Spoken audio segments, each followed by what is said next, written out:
Chega junto que eu vou lançar a braba. A verdade sobre o interesse do Flamengo na contratação do zagueiro Lucas Fasson, do Lokomotiv da Rússia.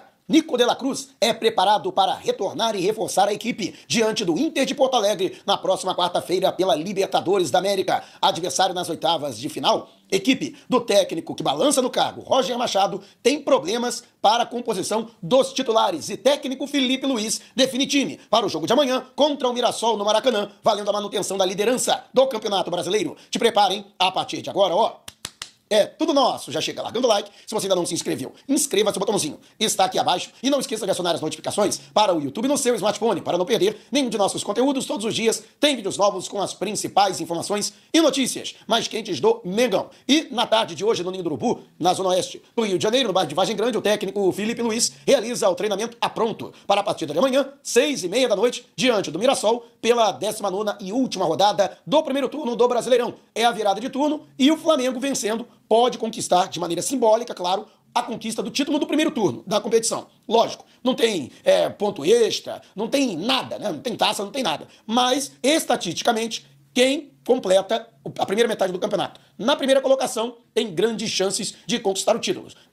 Pelo menos nessa questão aí de pontos corridos, né? Desde que o novo formato foi adotado pela CBF para a principal competição do país. Lógico que há exceções. O próprio Flamengo foi uma exceção, né? Em 2009 e 2020, por exemplo, né? Teve o Botafogo, que liderava com folga em 2023 e entregou a paçoca no retorno, mas via de regra, quem completa o primeiro turno na primeira colocação está com o pé na conquista do título. E é importante, o Cruzeiro está em cima, dividindo em pontos a liderança com o Flamengo, então vencer torna-se fundamental. E é bom que o Flamengo tenha seriedade para encarar o Mirassol, que vem fazendo uma campanha surpreendente. Para quem imaginava que o clube do interior de São Paulo apenas brigaria para não cair de volta para a segunda divisão, o Mirassol é quinto colocado. Então, tem que abrir o olho, que eles estão brigando, inclusive, por vaga na pré-Libertadores. A grande novidade amanhã será a estreia de Jorge Carrascal. Inclusive, o treinamento de hoje servirá para definir se o atleta começa no banco de reservas ou será titular, já que o time não conta com o Jorginho, que está suspenso pelo terceiro cartão amarelo, e a Arrascaeta, que saiu de campo no intervalo diante do Ceará, sentindo um incômodo na parte posterior da coxa e atuou apenas no segundo tempo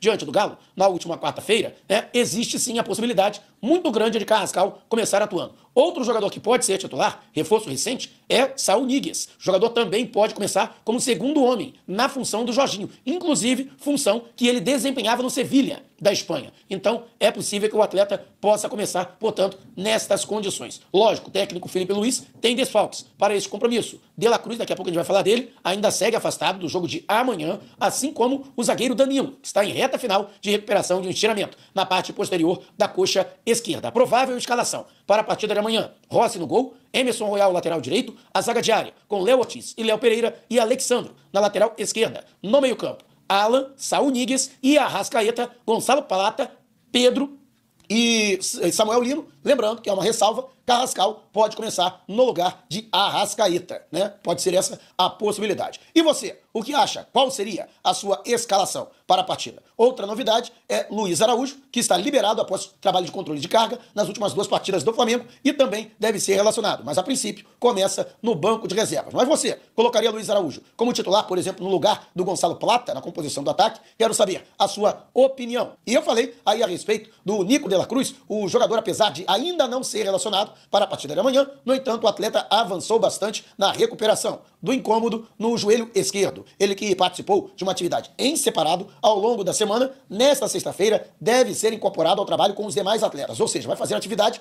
com todos os jogadores. Não reclamando de incômodo, o jogador deve prosseguir na sua preparação para na próxima quarta-feira ficar à disposição do técnico Felipe Luiz. A tendência é de que o jogador seja relacionado para a partida desta quarta-feira. Lembrando que hoje o Flamengo já tem que encaminhar a relação dos atletas inscritos para a competição continental. Serão 5 os novos jogadores que vão substituir atletas, o Wesley e o Gerson, por exemplo, que foram negociados, os jogadores, portanto, não atuam mais no Flamengo, serão substituídos e possivelmente outros 3 jogadores da base, que completam a relação de 50 atletas que participaram da fase de grupos. Com isso, Jorginho, que chegou depois da disputa da fase de grupos da Libertadores, e os 4 reforços que fazem parte dessa janela de transferências internacionais de meio de ano, Saúl, Samuel Lino, Emerson Royal e Carrascal serão, portanto, inscritos na fase oitavas de final para encarar o Colorado. E De la Cruz, portanto, será um reforço aí a parte para o técnico da equipe, o Felipe Luiz. Lembrando que o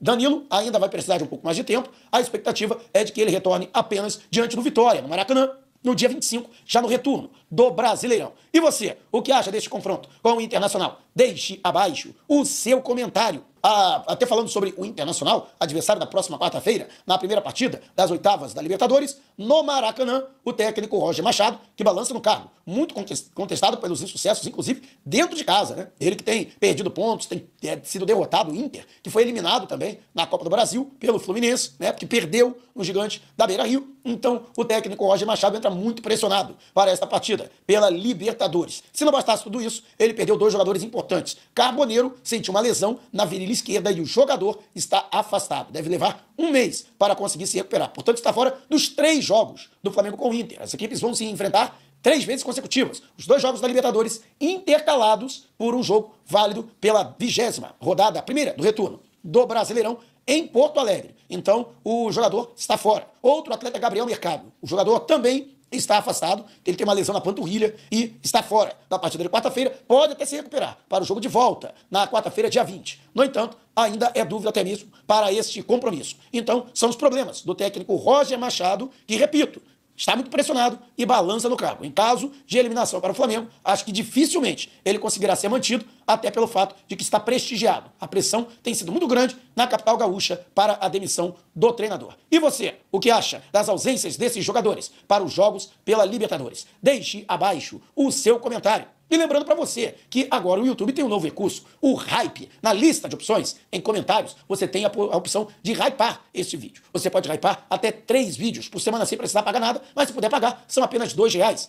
Não valeu demais. E boa parte desse dinheiro é revertida para o canal. Há um ranking de hypes. E quanto mais hypes o conteúdo recebe, mais bem ranqueado ele fica e mais ele será recomendado pelo YouTube. Bora participar da campanha? Geral hypando todos os vídeos aqui do canal, incluindo este, para que outros torcedores do Mengão conheçam o nosso trabalho. Então, bora utilizar esta nova ferramenta aqui da plataforma. E a imprensa russa destacou o interesse do Flamengo na contratação do zagueiro Lucas Fasson, jogador de 24 anos, revelado na base do São Paulo, mas que se notabilizou no Brasil, atuando pelo Atlético Paranaense e desde 2022 está no futebol russo. Canhoto, ele atua tanto pelo lado esquerdo quanto também pelo lado direito e ainda pode realizar a função de lateral esquerdo. Muito versátil, inclusive característica que agrada ao técnico Felipe Luiz. Apesar de ter 1,85 m, uma estatura mediana para zagueiro, ele tem uma excelente impulsão e é também um jogador que se notabiliza pelas jogadas aéreas, ofensivas e defensivas. Também tem uma boa saída de bola, é um jogador que tem habilidade, mas também ele prevalece pela forma física. Então,